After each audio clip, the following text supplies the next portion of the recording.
Hello, just a quick video here that I'm doing today to show you guys how we can integrate ISE to DNA Center. This is a pretty fresh DNA Center appliance. There's really nothing on it except just my very first site that I've created earlier. Now that being said, we're gonna go into my ISE. We're gonna go to administration, deployment. We wanna make sure that the PXGRID is actually enabled. I've done that a little bit earlier, but in your case, you have to enable it and click save. Once that is done, you want to go to administration, settings, and what you have to do is enable ERS for read and write. Now, once that is enabled, you're pretty much done. You just have to make sure that the PXGRID node is now green and running. It will take a while for that to happen, so give it like a few minutes before you can actually see that taking place and move on to the next section, which is DNA Center. Now, in DNA Center, we're going to go to settings, and under system settings, you're going to see an area where it says no ISE defined. If this is a fresh install for you, you're going to click on configure. Now, most of the legwork has already been done here. I'm going to show you how we're going to do it. The very first thing we're going to do is fill in the IP address of the ISE box that you have. The second thing, this is going to be the shared key that is going to be used on all your devices.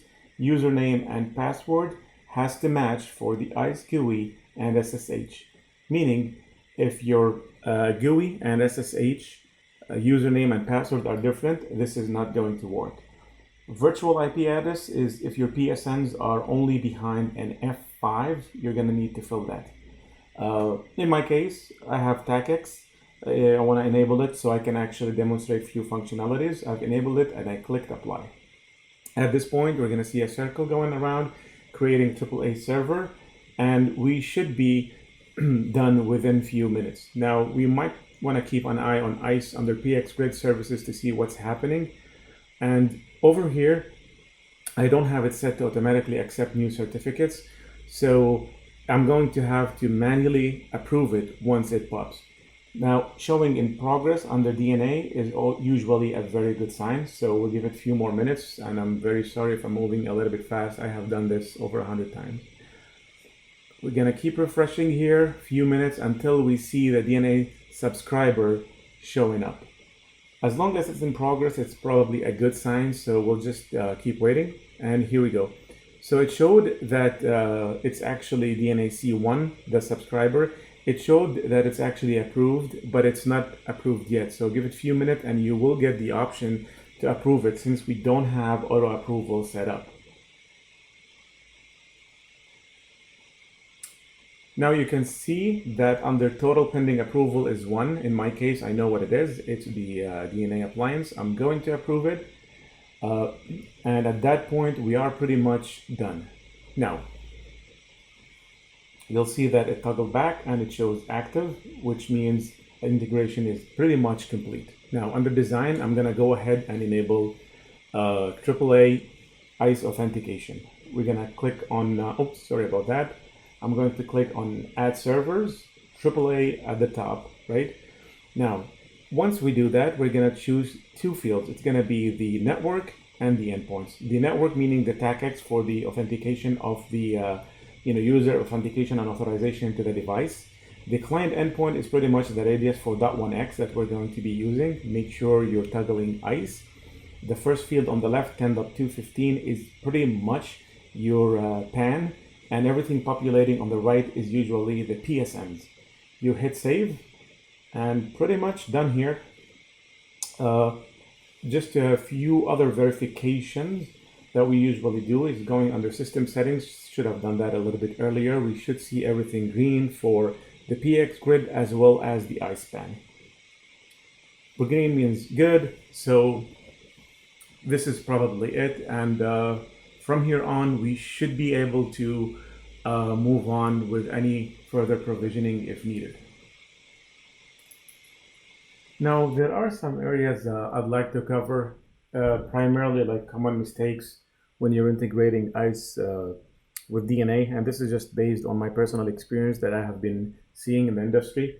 The very first common mistake is basically not matching the ISE GUI password to the SSH. So if you're aware with the ISE, platform, you'll know that the SSH username and password in ISE does not necessarily have to match the GUI, right?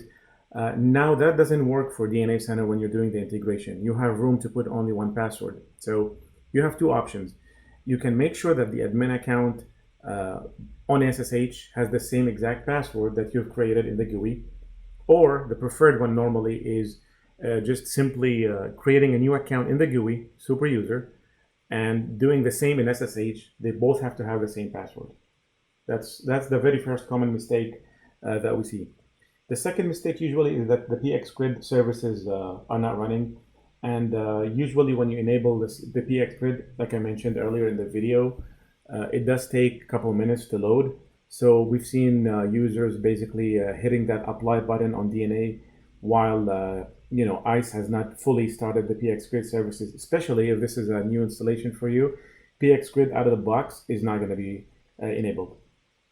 ERS not enabled, I think mentioned this earlier, that's under settings, and that normally show if you don't enable this, you might be able to actually integrate both, but then later on PXGRID or the PAN node on DNA will show that it's red down.